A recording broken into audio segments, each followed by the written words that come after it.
Today I'm going to show you 5 recipes for meatless meal ideas. Some of you are observing Lent, some of you just eat meatless, and that's okay because I do too. Here we go. 5 recipes, so good. To start my Chile Rellenos, I am working with 4 poblano peppers. This is just for my husband and I for lunch. Actually, my son might even eat off of my plate, but I have 4 that I'm working with today, and I'm going to fire roast these on my stove top. This is just how I do it. I've always done it this way. My grandmother does it this way. That's how she taught me. So we just put them right onto the stove, right over the open flame, and I'm going to let the skin char on all sides as best as you can. It's going to take some time. I'm actually going to crank up the heat. And you'll want to make sure that you turn on your fan. I'm going to turn mine on. You want proper ventilation because it is going to get kind of smoky. And as you can see, it's starting to char. And that's what I'm looking for on the entire surface area of the poblano pepper. And I'm just going to continue turning these.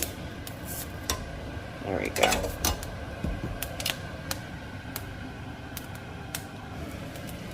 As they become char on the exterior, I'm placing them in a glass bowl.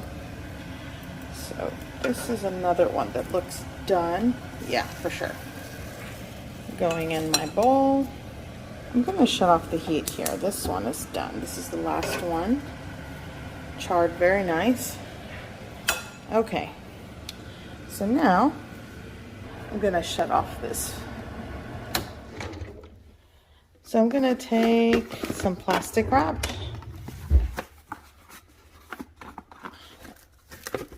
The peppers sweat, so you can peel the skin easily. And there we go. Okay, so I'm going to let this hang out for 15 minutes. And it should be cool enough, or warm, not hot to the touch. And I'm going to peel the skin and remove the stem and seeds and prep these for the Chile Relleno.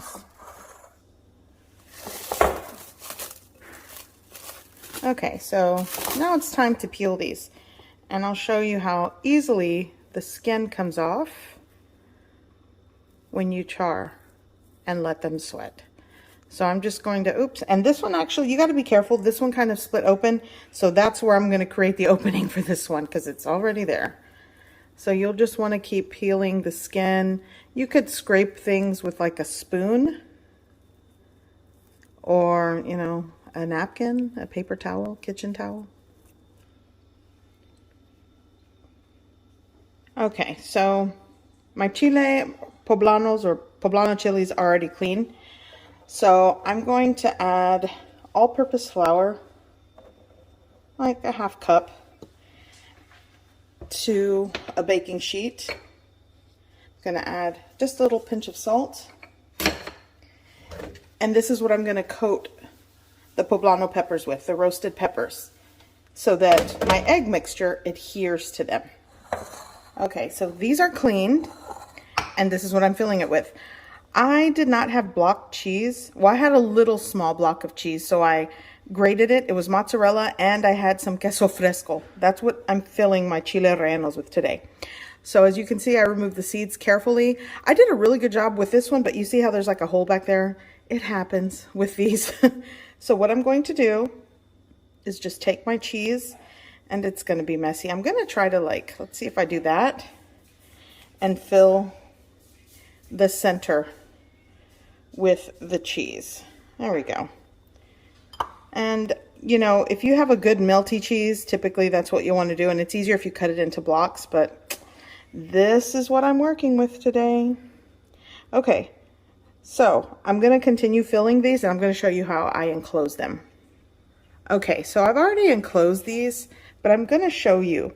So I've used a toothpick here, and you're going to go in and just kind of secure it. You kind of overlap the skin where it's open, and you enclose it with toothpicks. I want to show you, like on some of them, they really opened up at the bottom, so I had to use several toothpicks to kind of get things back together. But the key here is just to enclose the cheese in the center. So now, I'm just going to coat all of the peppers with the all-purpose flour. And you don't want it too thick, but you want to make sure you coat it. There we go. Make sure you get the exterior coated well, because this is what's going to get the egg batter to adhere to your Chile Relleno, or your peppers, your prepped peppers. There we go. So I'm only working with 4 today. My other sons made sun butter and jelly sandwiches. My youngest will not eat this, but my eldest wants to try one, so I'll give him one. But I love Chile Rellenos, and I also like to make these stuffed with ground beef picadillo or potato and cheese. Potato and cheese is really my favorite for a lot of things. Okay, so these are coated, and you know, I feel like I can enclose this one a little bit better. Let's go here. There we go. Okay. So coated, yay. I'm going to make a tomato broth for my Chile Rellenos, and I'm working with, these are actually 4 Roma tomatoes, but I think something like 5 to 6. This is just what I'm working with today. 2 cloves of garlic. I'm going to put those into my blender cup. I just have them, and here's my 2 cloves going in.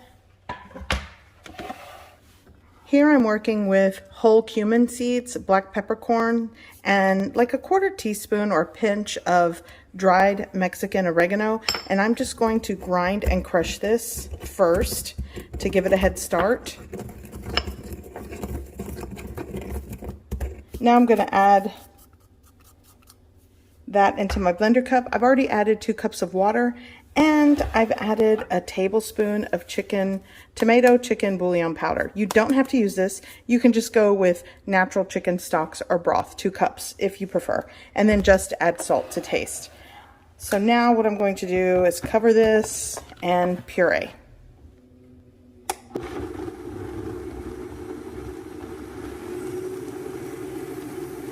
Here I have a pan that's already preheated with cooking oil. I'm going to add some onion to the mix here. You can actually puree the onion if you prefer, but I'm just going to make things aromatic with this onion and a little bit of cooking oil. It's like a tablespoon of cooking oil. It's really not a lot. And I'm just going to fry these up. Take that skin out. And it smells great when the onion hits the preheated pan.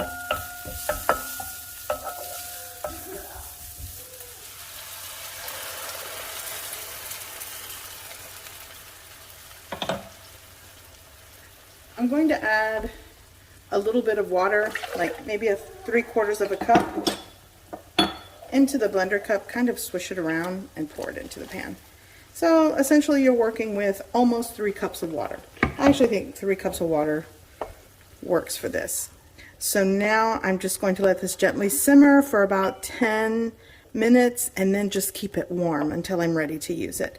And you'll want to make sure once it simmers, once you keep it on warm, like a very low heat, you want to taste it for salt and seasoning and adjust to your preference. Let that go there.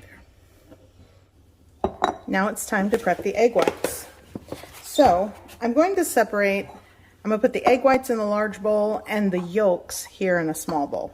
You got to be careful doing this. I'm not a pro at this. You know, there's so many, there's even like egg separator things that you can use. I'm gonna do that, kind of go back and forth a little bit, and then you can just kind of use your clean hands.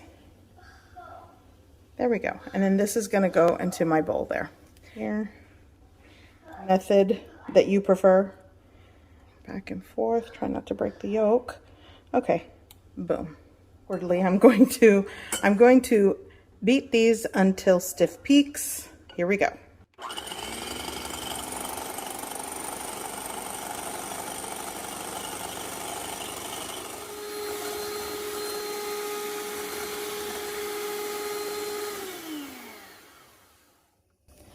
Okay, so these are kind of like at the soft peak stage, so I'm going to keep going, and then I'm going to start adding my yolk one by one.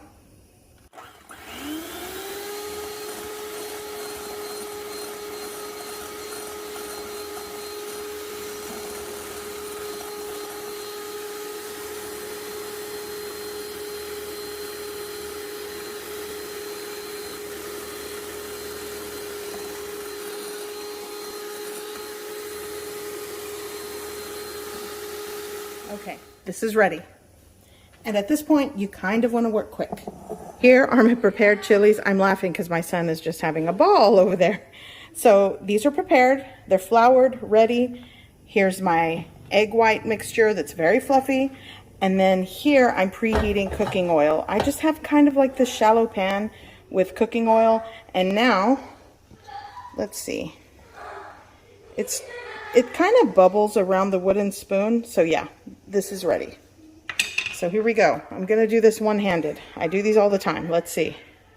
I'm going to take my chili and dip it right into the egg mixture and coat it. And you know what? I'm going to have to kind of use your hand here. So now it's going right into my fry oil, carefully. There we go. I'm going to do 2 at a time here.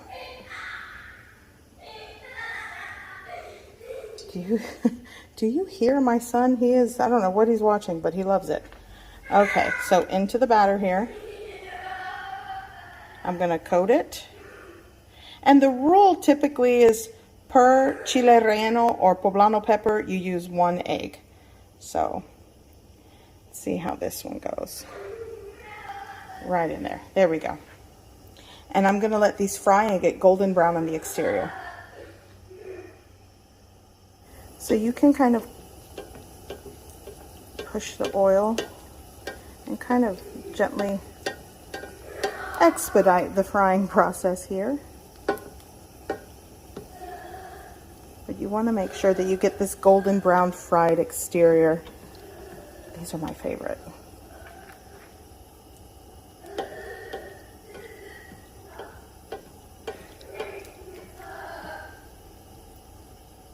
Okay, so here's an easier way to use 2 spoons. And I'm just going to turn it just like that. And there we go. And now I'm just going to let it fry on the other side. And once it starts to get golden brown, the same color, you're good to go. And I'm going to push some oil here. And I'll repeat the process for the other 2. It takes a minute or so on each side to cook. There we go.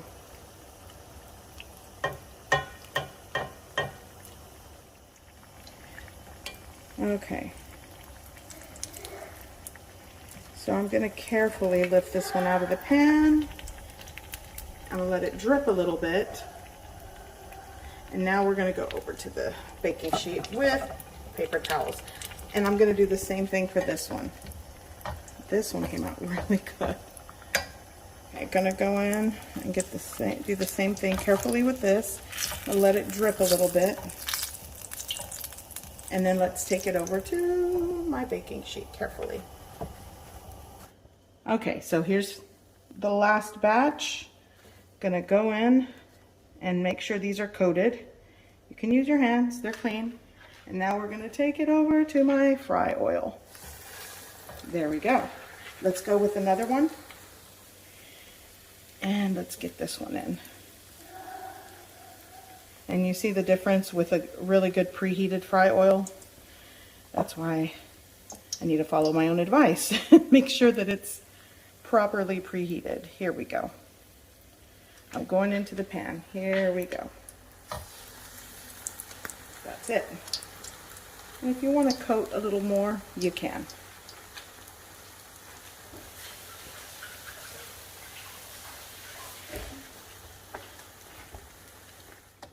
Okay, so here are my 4 Chile Rellenos. Now I'm gonna take it over to my broth here, which smells amazing. Yes, it's kind of, let's do this. Okay, so I've already tasted it and I know that it's going to need some salt. So I'm gonna add salt to taste. Give that a mix. And this broth is done. And it smells amazing. I'm going to, these are, can I handle these? I am going to take my Chile Rellenos. I'll take this one. And I'm going to put it right into my broth. There we go.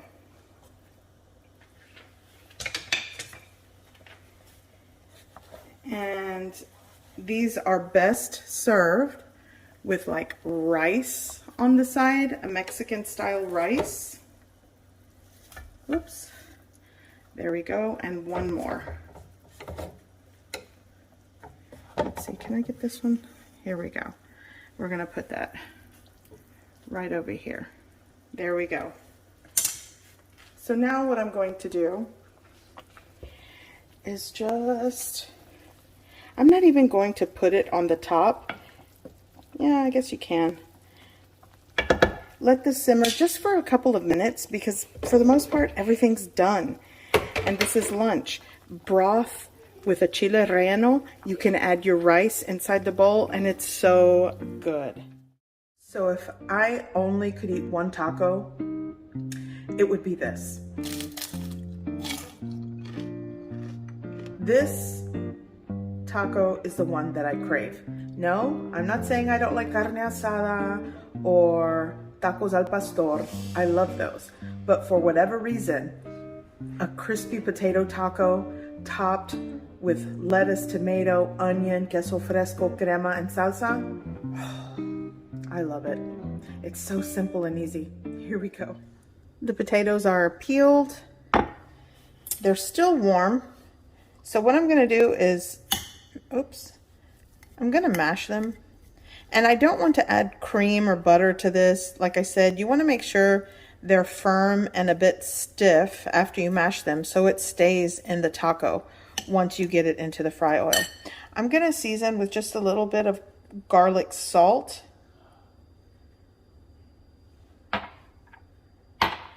Granulated onion powder. Smoked paprika. A lot of the seasonings and spices are up to you. And some cracked black pepper.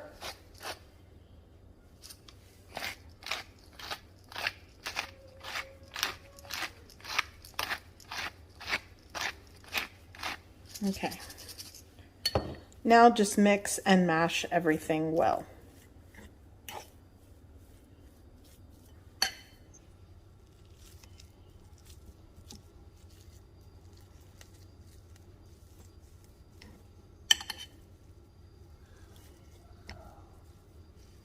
So here are my prepared corn tortillas. They are warmed through. I sprayed a little bit of cooking oil on them so they don't stick and they fold easier without breaking. My potatoes are prepped. So now it's time to put these together. It's so simple. This is probably something my son requests all the time. He loves the potato filling in the crispy tacos. You can add cheese to this, but I'll sprinkle it with queso fresco when I serve it. So easy, but let me show you how easy it is to just put these together. Take your softened corn tortilla and just with clean hands, you press it.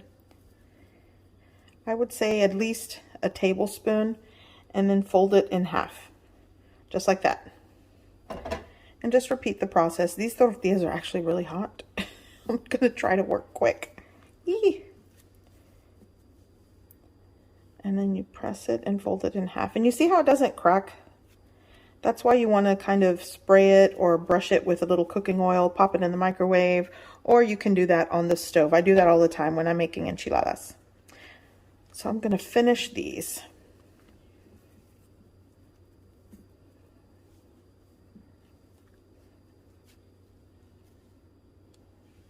Okay, so here I have all of my tacos Filled 1, 2, 3, 4, 5, 6, 7, 8, 9, 10, 11, 12, 13, 14, 15, 16, 17. So probably around 20 for the amount of potatoes that I cooked. I still have some potato left. So for sure, 20. I have 18. So now it's time to fry these. Okay, so I'm preheating my cooking oil. Yeah.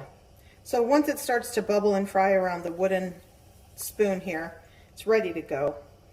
350 degrees Fahrenheit to 360 degrees is a good fry temp. So I'm just gonna give it a press and add it to my fry oil.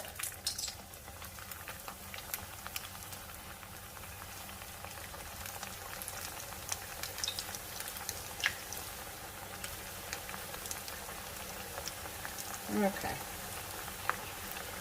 And just let that get golden brown and crispy on each side. Okay, so once they are golden brown and crispy, whoa, that popped. I'm going to place them on a baking sheet with a wire rod.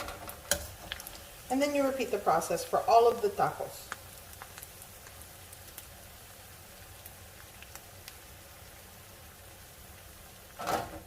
You can skim out some of the potato that came out.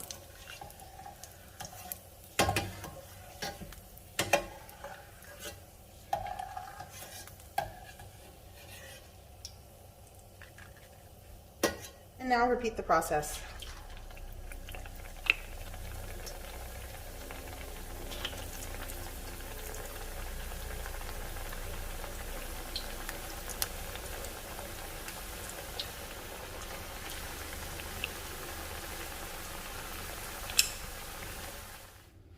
Okay, so I'm going to finish all of my crispy tacos with a little sprinkling of salt.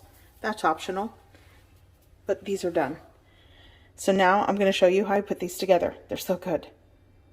So let me show you what I'm going to top my tacos dorados with, or my crispy potato tacos.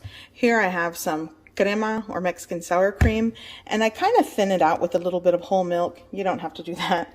Here I have some homemade green salsa. You could use the salsa that you prefer. Some onion, tomato, queso fresco. I like to add pickled carrots and diced jalapeno and shredded lettuce. It's gonna be good. Some lettuce. Some tomato.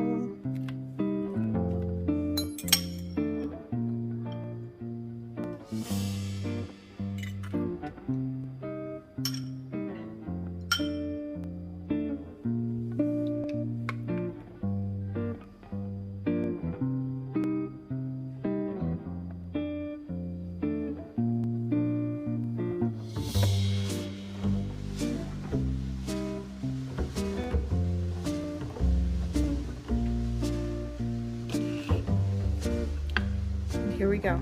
So good. Today I'm making lentil soup in the Instant Pot. This is gonna be good. I'll be using 1.5 cups of lentil beans. I'm also using 3 cloves of garlic minced, 1 bay leaf, mine is kind of broken, a teaspoon each of smoked paprika, ground cumin, and oregano. Here I have half of a red bell pepper chopped, half of an onion, 1 large carrot, 1 rib of celery, and fresh thyme leaves. You could also use dried thyme. I'm also going to be using 8 cups or 2 quarts of low sodium chicken broth. So you'll want to clean and go through the lentil beans and give them a good rinse.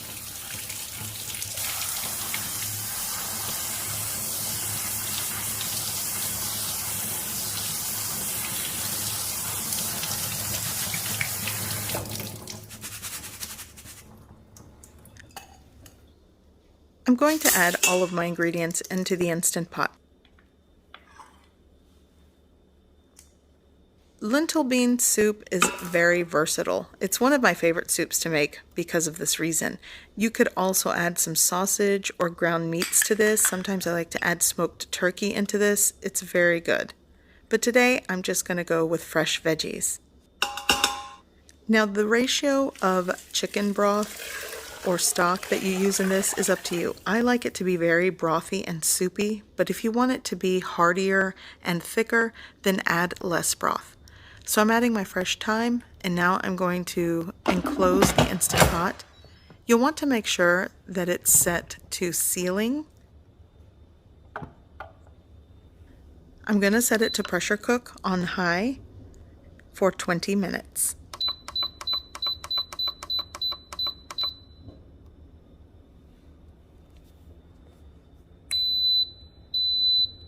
Once it's done, I'm going to do a quick release. You could also do a natural release, but I'm going for a quick release, and be careful doing this. Now carefully remove the lid. And what I'm going to do now is just give it a stir and adjust the salt in this soup. And you'll want to salt it to taste. I'm also going to add some cracked black pepper and serve. Now that the weather is cooler, I find myself making soups a lot more. So if there is a soup recipe that you'd like to see, comment down below. Okay, so today I'm going to show you a mild version, a very lazy, less fresh version of entomatadas. It's basically like an enchilada, but the sauce is a tomato-based salsa. Now, I've done entomatadas before on my channel, showing you like the process using fresh ingredients. I will link those below, but this is kind of like the quick, lazy way of doing it. And these are milder, by the way, for those of you that asked for a mild entomatada video. So here we go. Cheese and onion entomatadas. My base is tomato sauce, not fresh tomatoes. And this is like the lazy part. But first, I do like to add seasonings and spices. So I'm gonna add a little bit of like cumin peppercorn action here. Whoop, I'm making a mess. So I'm gonna add cumin and peppercorn. I'm gonna add a little bit of Mexican oregano and just crush that and get that into like a powder. And you could just use the granulated powders, like I'll have some granulated garlic powder and onion powder going in with my chicken nor, my bouillon powder. But I really want the flavor of the oregano, ground cumin, and black pepper. And I'm gonna grind this up to make a powder. And I'll add like a half teaspoon of this into the mix.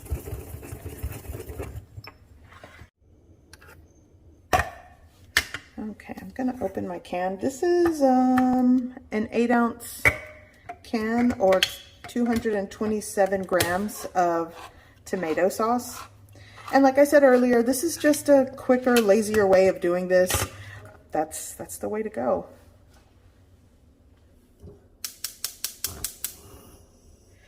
I have my dry seasonings that I grinded up here. I'm gonna add that to the hot oil. Well, this is like over a low medium heat. And I want to, you know, wake those dry spices up, because this is gonna be like the quicker version of this sauce. So I want that to kind of go in with my garlic powder, onion powder, give that a mix. Now I'm gonna add in my tomato sauce.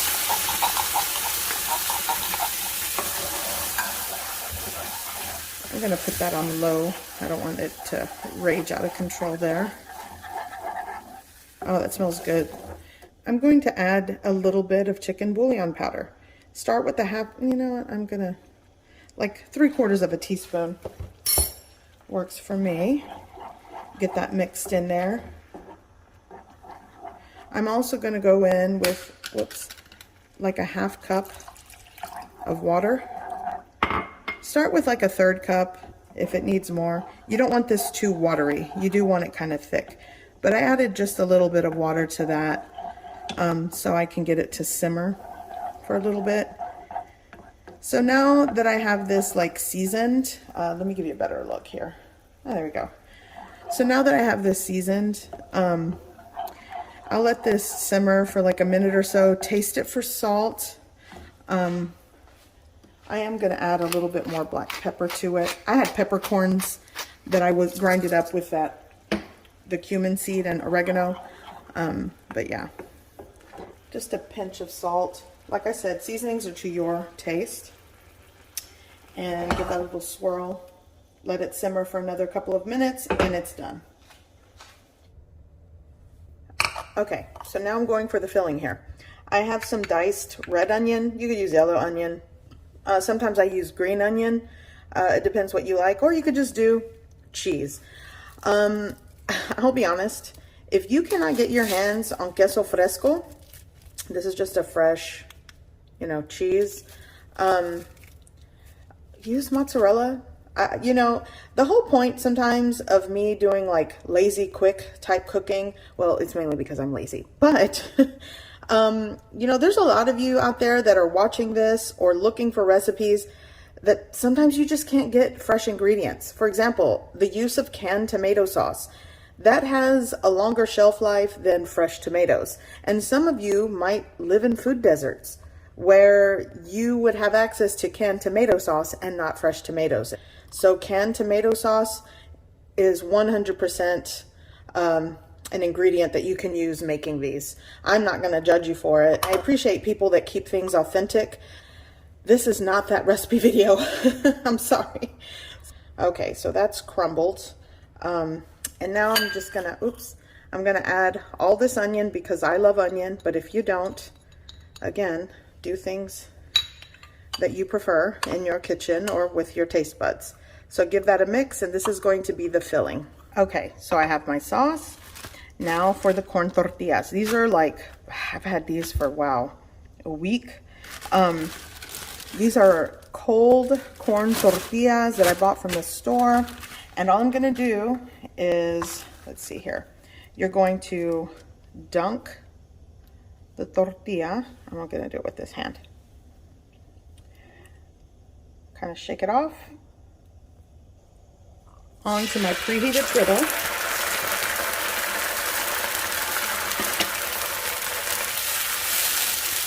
Ooh.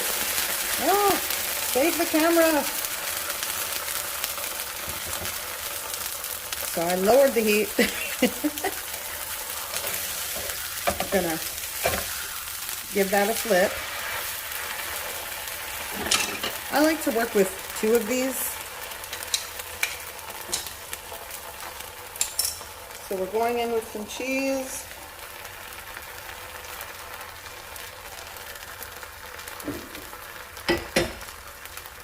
And you can just fold it over or tri-fold it and be difficult like I am.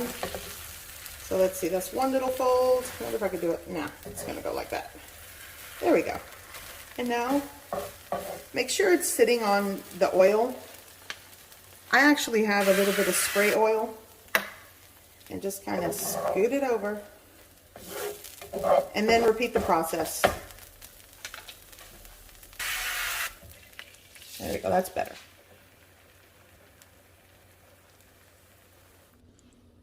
Okay, so here are the entomatadas. So easy to make with canned tomato sauce. So just add your cheese on top, a little more queso fresco. And that's that, you guys. This is an easy, quick meal. It's one of my favorites, quite honestly. It's so good. With a canned tomato sauce, some seasonings and spices, fresh cheese, a little bit of onion. Goes a long way in my house. Here I'm going to show you how to make cold sesame noodles. These are so good and perfect for a meatless meal idea. To get started, I am going to start by making this sauce. I am going to be using 4 tablespoons of sesame paste. This is 100% ground sesame seeds, and I believe they're toasted sesame seeds. If you guys hear noises, that's my family in the background. Okay, so that is my 4 tablespoons of sesame paste. Next, you can add equal parts or 4 tablespoons of peanut butter. I'm using sun butter. This is a peanut butter alternative, but definitely use the creamy nut butter or definitely peanut butter of your choice. 1 teaspoon of grated fresh garlic. This is around 1 large clove that I grated. You could also mince it finely. I'm also going to add some grated ginger. This is 1 teaspoon as well, right into the bowl. Now I'm going to add 1.5 tablespoons of soy sauce. I'm actually using a low sodium soy sauce. You definitely can use what you have on hand. I'm also going to be adding around 1.5 teaspoons of rice vinegar. I'll start with a teaspoon, taste it, and then I'll add a little bit more. So you'll want to make sure that you taste your sauce to your preference, because even the ratios that I'm using, you might find it a little off or you want something extra, so bear that in mind. I'm just going to sort of mix it up like this. This is definitely not a creamy sauce, so you'll want to add some water to this. I'm going to start with 1/4 cup. I may go up to 1/3 cup. Okay, so I added a little over 1/2 cup of water to get this consistency the way that I want. So you'll have to, again, play around with the ratios. And I also added the extra 1/2 teaspoon of my rice vinegar. And I'm going to add an extra 1/2 tablespoon of soy sauce. After I tasted it, I think it needs a little more soy sauce. I will be putting what I used in this sauce today. I'll put the ingredients and measurements in the description below. So this is perfect. This is exactly where I want it. Now what I like to do, you could definitely add sriracha to this, or some sambal if you want some heat. But what I'm going to do, because I have it and I like it, I'm going to add a little bit of Korean red chili powder. This is gochugaru. It's the powder. I'll add maybe, I don't know, right under 1/2 teaspoon. It's going to be to your taste. Gonna give that a whisk, and this is done. And this sauce smells amazing already. And you'll want to make this ahead of time just to allow all of these ingredients to just marry together. Remember, we have fresh garlic and fresh ginger, so the longer it sets in this sauce, the more flavor it gives to your dish. So this is ready. I'm going to cover it and set aside until I need it. Okay, so here are the noodles that I'm going to be using. I'm only going to be using around 1/2 of the package, basically 1 pound of fresh noodles. If you use dry noodles, follow the cook instructions from the box or package you purchase. I'm going to be cooking my fresh egg noodles for 3 to 4 minutes in boiling water. Then I'm going to drain them from the water and give them a good rinse in cold water. Okay, so here is a bowl that I just added some noodles. This is probably a 1 portion size. And all I'm going to do is take my sauce that I made, and actually I'm going to use a spoon. I'm just going to add some sauce right on top. You could also just take all of your noodles and add the amount of sauce that you like. This sauce amount easily can serve 2 to 3 large portions, maybe 4 medium-sized portions. It just depends on your palate. So I've got my sauce right on top. And I'm going to garnish with some fresh ingredients, a little bit more of this Korean spicy chili powder. And to add to the freshness of this dish, I'm going to add some julienne cucumber right on the side. It's perfect, actually. A little bit of toasted sesame seeds.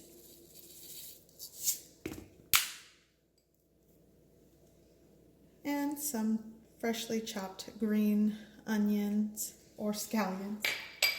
And here is a delicious bowl of sesame noodles. And it is perfect for any time of the year, especially the summertime, because you can definitely serve it at room temperature or even cold. So I hope you found these helpful. I hope you give them a try. I hope you like them. And thanks for watching. Bye.